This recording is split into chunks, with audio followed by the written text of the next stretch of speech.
Porn സിനിമകളിലെ ലൈംഗിക സുഖത്തിൻ്റെ ശബ്ദങ്ങൾ ഉണ്ടാക്കി രതിമൂർച്ചയിലെത്താത്ത സ്ത്രീകൾ വളരെ കുറവാണ്.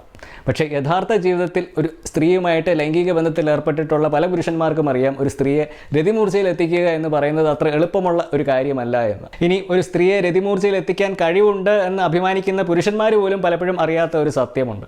അതായത് സ്ത്രീകൾ പലപ്പോഴും അവരുടെ രതിമൂർച്ച നടിക്കുകയായിരുന്നു എന്നുള്ള വസ്തുത. കേട്ടിട്ട് വിശ്വസിക്കാൻ പ്രയാസം തോന്നുന്നുണ്ടോ?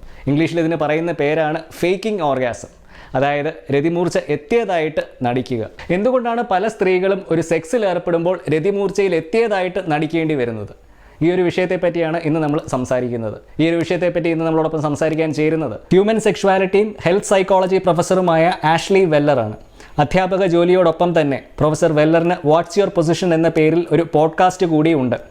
ലൈംഗികതയെപ്പറ്റിയും ബന്ധങ്ങളെപ്പറ്റിയും ജീവിതത്തെപ്പറ്റിയും ഒക്കെ വളരെ രസകരമായിട്ട് സംഭാഷണം നടത്തുന്ന ആ പോഡ്കാസ്റ്റിൻ്റെ ശ്രോതാക്കളിൽ ഒരു വലിയ വിഭാഗം ഇന്ത്യക്കാരാണ്. ഈ ഇൻ്റർവ്യൂവിൻ്റെ ഒറിജിനൽ ഇംഗ്ലീഷ് വേർഷൻ്റെ ലിങ്ക് നിങ്ങൾക്ക് താഴെ ഡിസ്ക്രിപ്ഷനിൽ കാണാവുന്നതാണ്.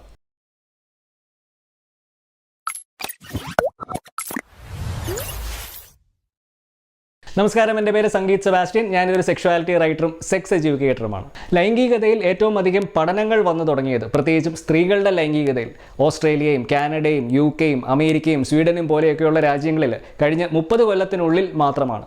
അതുകൊണ്ട് തന്നെ ഈ ഒരു മേഖലയിൽ ലൈംഗികതയിൽ പ്രവർത്തിക്കുന്ന ഇന്ത്യയിലെയും കേരളത്തിലെയും ഒക്കെ ഒട്ടുമിക്ക ഡോക്ടർമാരും ഹെൽത്ത് കെയർ പ്രൊഫഷണൽസുകളും ഒക്കെ സംസാരിക്കുന്ന കാര്യങ്ങൾ കാലഹരണപ്പെട്ട കഥകളാണ്. കാരണം ഇവരാരും തന്നെ അവരുടെ മെഡിക്കൽ കരിക്കുലത്തിൻ്റെ ഭാഗമായിട്ട് ലൈംഗികതയെ പറ്റിയോ ലൈംഗികതയിൽ വരുന്ന പുതിയ ഗവേഷണങ്ങളെ പറ്റിയോ ഒന്നും തന്നെ പഠിക്കുന്നില്ല.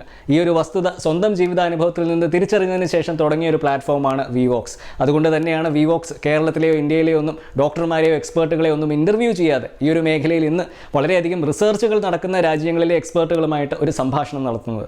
പക്ഷേ ആ ഒരു ദൗത്യം വിജയിക്കണമെന്നുണ്ടെങ്കിൽ എനിക്ക് നിങ്ങളുടെ സഹായം കൂടിയേ തീരൂ. കാരണം വിവോക്സ് വളരുന്നതിനനുസരിച്ച് ലോകത്തിലെ തന്നെ പ്രസിദ്ധരായിട്ടുള്ള എക്സ്പേർട്സുകളെ എനിക്ക് നിങ്ങളുടെ മുമ്പിൽ കൊണ്ടുവരാൻ സാധിക്കും. അപ്പോൾ ദയവായി സബ്സ്ക്രൈബ് ചെയ്യുക. കേരളത്തിലെയും ഇന്ത്യയിലെയും ഒക്കെ ഒട്ടുമിക്ക പുരുഷന്മാരുടെയും വർദ്ധിച്ചു വരുന്ന സ്ത്രീകളുടെയും ഒക്കെ സെക്സിലുള്ള പരിജ്ഞാനം എന്ന് പറയുന്നത് പോൺ സിനിമകളിൽ നിന്നുമാണ്.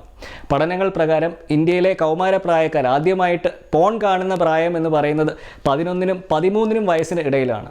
5 വയസ്സിൽ പോലും യാദൃശ്ചികമായിട്ട് മാതാപിതാക്കളുടെ ഫോണിൽ നിന്നും പോൺ കാണുന്ന കുട്ടികളുണ്ട്. ഇന്ത്യയിലെ കൗമാരപ്രായക്കാരെ ആദ്യമായിട്ട് സെക്സിൽ ഏർപ്പെടുന്ന പ്രായം എന്ന് പറയുന്നത് 19 വയസ്സാണ് എന്നാണ് നാഷണൽ ഫാമിലി ഹെൽത്ത് സർവേയുടെ കണക്കുകൾ സൂചിപ്പിക്കുന്നത്. അപ്പം ഈ ഒരു കാലയളവിൽ, അതായത് ആ 13-നും 19-ഉം വയസ്സിനിടയിൽ നിങ്ങൾക്ക് ശരിയായ ഒരു ലൈംഗിക വിദ്യാഭ്യാസം ലഭിച്ചില്ല എങ്കിൽ നിങ്ങളുടെ ലൈംഗികതയെ പറ്റിയുള്ള കാഴ്ചപ്പാടിനെ രൂപീകരിക്കുന്നത് പോൺ സിനിമകളായിരിക്കും.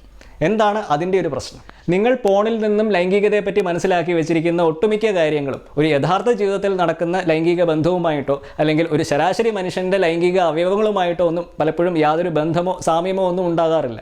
ഇത് ഇന്ന് സ്ത്രീകളിലും പുരുഷന്മാരിലും ഒരുപോലെ ലൈംഗികതയെപ്പറ്റി വളരെ വികലമായിട്ടുള്ള ഒരു കാഴ്ചപ്പാടാണ് ഉണ്ടാക്കുന്നത്. പല മാതാപിതാക്കളും ഇപ്പോഴും ധരിച്ചു വെച്ചിരിക്കുന്നത് തങ്ങളുടെ കുട്ടികളാരും പോൺ കാണാറില്ല എന്നാണ്. ഇതിനെ ന്യായീകരിച്ചുകൊണ്ട് അവർ പലപ്പോഴും പറയുന്ന ഒരു വാദം തങ്ങളുടെ കുട്ടികൾ ഫോൺ ഉപയോഗിക്കുന്നത് അവർ കർശനമായിട്ട് നിയന്ത്രിക്കാറുണ്ട് എന്നൊക്കെയാണ്. സത്യത്തിൽ ഈ ഒരു മനോഭാവം കൊണ്ട് പ്രത്യേകിച്ച് യാതൊരു പ്രയോജനവുമില്ല. കാരണം ഏകദേശം 37% കുട്ടികൾ ആദ്യമായിട്ട് പോൺ കാണുന്നത് അവരുടെ സ്കൂളിലുള്ള കമ്പ്യൂട്ടറിൽ നിന്നും ലാപ്ടോപ്പിൽ നിന്നും മറ്റു ഉപകരണങ്ങളിൽ നിന്നുമൊക്കെയാണ് എന്നാണ് ഈ വിഷയത്തെപ്പറ്റി ഇന്ന് നമ്മളോടൊപ്പം സംസാരിക്കാൻ ചേരുന്ന ചാപ്മാൻ യൂണിവേഴ്സിറ്റിയിലെ ഹ്യൂമൻ സെക്ഷുവാലിറ്റി പ്രൊഫസറായ ആഷ്ലി വെല്ലറിൻ്റെ പഠനത്തിൽ കണ്ടെത്തിയത്. ഇനി അവർ സ്കൂളിൽ നിന്നുമല്ല പോൺ കാണുന്നതെങ്കിൽ പോലും അവരുടെ സുഹൃത്തുക്കളുടെ മൊബൈലിൽ നിന്നുമൊക്കെ ആയിരിക്കും. ചുരുക്കം പറഞ്ഞു കഴിഞ്ഞാൽ നിങ്ങൾ അവർക്ക് ലൈംഗികതയെപ്പറ്റി ശരിയായ ഒരു അറിവ് നൽകാൻ തയ്യാറായില്ലെങ്കിൽ അവർ അറിവ് നൽകുന്ന സ്ഥലം തേടി പോകും, അതായത് പോൺ. എന്താണ് ഈ പോണിൽ നിന്ന് ലഭിക്കുന്ന ലൈംഗികതയെ പറ്റിയുള്ള ഒരു അറിവിൻ്റെ പ്രശ്നം? പോൺ എന്ന് പറയുന്നത് യാഥാർത്ഥ്യമല്ല, അത് ഒരു ഫാൻറ്റസിയാണ്. അതായത് നിങ്ങൾ രജനീകാന്തിൻ്റെയും രാജമൗലിയുടെയും ഒക്കെ സിനിമ കാണുന്നത് പോലെ ഒരു മായാലോകമാണ് ഈ പോൺ എന്ന് പറയുന്നത്. സെക്സിനെ പറ്റി നിങ്ങൾ പോണിൽ നിന്നും കണ്ടതും പഠിച്ചതുമായ കാര്യങ്ങൾ വെച്ചിട്ട് ഒരു ദാമ്പത്യ ബന്ധത്തിൽ സെക്സിൽ ഏർപ്പെടാൻ ശ്രമിച്ചു കഴിഞ്ഞാൽ അത് നിങ്ങൾക്ക് നിരാശയെ സമ്മാനിക്കൂ. കാരണം ഒട്ടുമിക്ക പോൺ സിനിമകളും കാണിക്കുന്ന ലൈംഗിക പ്രവൃത്തിയിലൂടെ, അതായത് ലിംഗം യോനിയിൽ പ്രവേശിപ്പിച്ച് ചെയ്യുന്ന സെക്സിലൂടെ മാത്രം പുരുഷന് മാത്രമേ ഒരു രതിമൂർച്ചയിലെത്താൻ സാധിക്കുകയുള്ളൂ. എന്താണ് അതിൻ്റെ കാരണം? കാരണം ഒരു സ്ത്രീക്ക് ലൈംഗിക ഉത്തേജനം നൽകുന്ന ക്രിസരി എന്ന് വിളിക്കുന്ന അവയവം യോനിക്ക് ഉള്ളിലല്ല സ്ഥിതി ചെയ്യുന്നത്, യോനിക്ക് പുറത്താണ്. സ്മാർട്ട് ഫോണുകൾ വ്യാപകമായതോടുകൂടെ ഇന്ന് പുരുഷന്മാരെ പോലെ തന്നെ സ്ത്രീകളും ഫോണിലൂടെയാണ് ഒരു ലൈംഗിക വിദ്യാഭ്യാസം നേടുന്നത്. അപ്പം ഒരു പോൺ കാണുന്ന സ്ത്രീയും പുരുഷനെ പോലെ തന്നെ സ്ത്രീകൾക്ക് രതിമൂർച്ചയിൽ എത്തുന്നത് ലിംഗം യോനിയിൽ പ്രവേശിപ്പിച്ച് ചെയ്യുന്ന സെക്സിലൂടെയാണ് എന്ന് വിശ്വസിക്കുകയും ചെയ്യും. അതുകൊണ്ടാണ് ചില സ്ത്രീകൾ വലിയ ലിംഗങ്ങളുള്ള പുരുഷന്മാരിൽ താല്പര്യം കാണിക്കാനുള്ള കാരണങ്ങളിലൊന്ന്.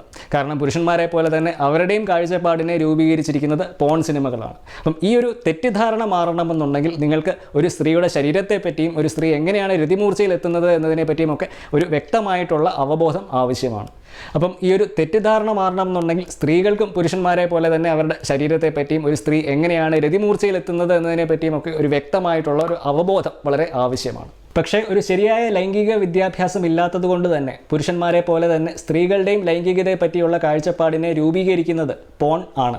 ഇത് കാരണമാണ് പല സ്ത്രീകളും സെക്സിൽ ഏർപ്പെടുമ്പോൾ ഒരു രതിമൂർച്ചയിൽ എത്തിയതായിട്ട് നടിക്കുന്നത്. കാരണം പോണിൽ കാണിക്കുന്നത് അങ്ങനെയാണ്. അപ്പോൾ യഥാർത്ഥ ജീവിതത്തിൽ സെക്സിൽ ഏർപ്പെടുമ്പോൾ അങ്ങനെ സംഭവിച്ചില്ലെങ്കിൽ തങ്ങൾക്ക് എന്തെങ്കിലും കുഴപ്പമുണ്ട് എന്ന് തങ്ങളുടെ പങ്കാളികൾ ചിന്തിച്ചാലോ? ഈ ഒരു ചിന്ത ഒഴിവാക്കാൻ വേണ്ടിയാണ് സ്ത്രീകൾ പലപ്പോഴും രതിമൂർച്ചയിൽ എത്തിയതായിട്ട് നടിക്കുന്നത്. പല സ്ത്രീകൾക്കും ഉള്ള സത്യം തങ്ങളുടെ പങ്കാളികളോട് തുറന്നു പറയുവാൻ വളരെ ബുദ്ധിമുട്ടുള്ള ഒരു കാര്യമാണ്. എന്താണ് അതിൻ്റെ കാരണം?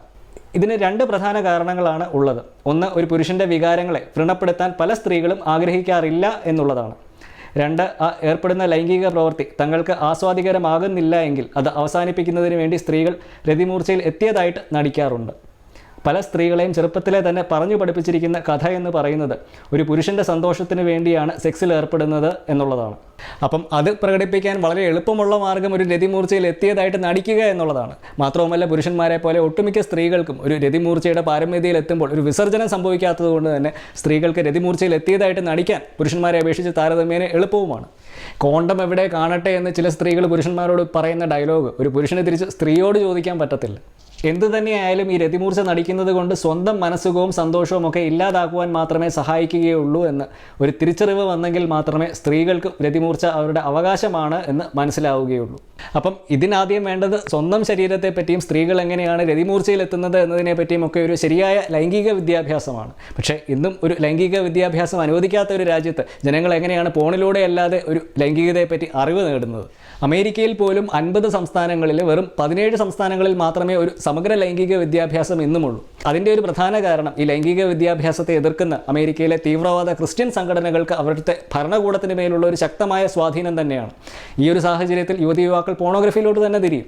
ഈ ഒരു പ്രതിസന്ധി കണക്കിലെടുത്ത് അമേരിക്കയിലും കാനഡയിലും സ്വീഡനിലും ഒക്കെയുള്ള ഫെമിനിസ്റ്റുകളായ ഒരു പറ്റം സ്ത്രീകൾ എറിക്ക ലസ്റ്റും ലിലി സ്പാർക്കും സിൻഡി ഗാലപ്പും മിഷേൽ ഷെയ്റ്റ്മാനും ഒക്കെ പോലെയുള്ള സ്ത്രീകളുടെ ലൈംഗിക താല്പര്യങ്ങൾ കൂടെ മുൻനിർത്തി ലെസ് സിനിമാസ് എന്നും എക്സ് ആഫ്റ്റർ ഗ്ലോ എന്നും മേക്ക് ലവ് നോട്ട് പോൺ എന്നും ബെലേസ എന്നും ഒക്കെ പേരിൽ എഡ്യൂക്കേഷണൽ പോൺ വീഡിയോസ് അല്ലെങ്കിൽ എത്തിക്കൽ പോൺ നിർമ്മിക്കുവാൻ തുടങ്ങി. എന്താണ് ഈ എഡ്യൂക്കേഷണൽ പോൺ അല്ലെങ്കിൽ എത്തിക്കൽ പോൺ എന്ന് പറയുന്നത്? യഥാർത്ഥ ജീവിതത്തിൽ ദമ്പതികൾ എങ്ങനെയാണോ ഒരു ലൈംഗിക ബന്ധത്തിൽ ഏർപ്പെടുന്നത് അതുപോലെയായിരിക്കും എഡ്യൂക്കേഷണൽ പോൺ വീഡിയോകളിൽ ഒരു ലൈംഗിക പ്രവൃത്തി ചിത്രീകരിക്കുന്നത്. അതോടൊപ്പം തന്നെ സ്ത്രീകളുടെ രതിസുഖത്തിനും സമ്മതത്തിനുമൊക്കെ വളരെയധികം പ്രാധാന്യം നൽകുകയും പ്രായപൂർത്തിയായ നടീനടന്മാരെ മാത്രം വെച്ച് നിർമ്മിക്കുകയും ഒക്കെ ചെയ്യുന്ന ഒരു പോണിനാണ് എത്തിക്കൽ പോൺ എന്ന് പറയുന്നത്. പക്ഷേ അപ്പോഴും കഴിയുമെങ്കിൽ പോൺ ഉപയോഗിക്കാതെ തന്നെ ലൈംഗികതയെപ്പറ്റി മനസ്സിലാക്കാൻ ശ്രമിക്കുന്നതാണ് നല്ലത് എന്നായിരുന്നു പ്രൊഫസർ ആഷ്ലിയുടെ അഭിപ്രായം. എൻ്റെ ക്ലാസ്സിൽ ഇരിക്കുന്ന യുവതി യുവാക്കൾക്ക് ഞാൻ പലപ്പോഴും കൊടുക്കാറുള്ള ഒരു ഉപദേശം നിങ്ങൾ കഴിയുന്നത്ര പോൺ കാണുന്നതിൽ നിന്നും വിട്ടു നിൽക്കാൻ ശ്രമിക്കുക എന്നാണ്. സ്വയംഭോഗം ചെയ്യുമ്പോൾ പോൺ ഉപയോഗിക്കാതെ ഭാവന ഉപയോഗിച്ച് മാത്രം സ്വയംഭോഗം ചെയ്യുവാൻ ശ്രമിക്കുക. ഇത് നിങ്ങൾ ചെയ്യുന്ന ആ ഒരു പ്രവൃത്തിയിൽ ശ്രദ്ധിക്കുവാനും ശരീരത്തിൽ ഉണ്ടാകുന്ന വികാരങ്ങളെ കൂടുതൽ മനസ്സിലാക്കുവാനുമൊക്കെ സഹായിക്കും. ഇങ്ങനെ പ്രാക്ടീസ് ചെയ്യുന്നത് ഭാവിയിൽ നിങ്ങൾ പങ്കാളിയുമായിട്ടൊരു സെക്സിൽ ഏർപ്പെടുമ്പോൾ ആ സെക്സിൽ നിന്നും ഉണ്ടാകാൻ സാധ്യതയുള്ള ഒരു അമിത പ്രതീക്ഷ കുറയ്ക്കുവാനും ആ ഒരു ലൈംഗിക പ്രവൃത്തിയിൽ കൂടുതൽ മനസ്സാന്നിധ്യത്തോടുകൂടെ പങ്കെടുക്കുവാനുമൊക്കെ സഹായിക്കും. പക്ഷേ എന്നിട്ട് നിങ്ങൾക്ക് പോൺ കണ്ടേ മതിയാകൂ എന്നുണ്ടെങ്കിൽ എഡ്യൂക്കേഷണൽ പോണോ എത്തിക്കൽ പോണോ ഒക്കെ ട്രൈ ചെയ്ത് നോക്കാവുന്നതാണ്. അപ്പോൾ ഒരു പുതിയ വീഡിയോയുമായിട്ട് നമുക്ക് വീണ്ടും കാണാം. So until next time, this is Sangeet Sebastian signing off for VVox Malayalam. Just sex, no shame.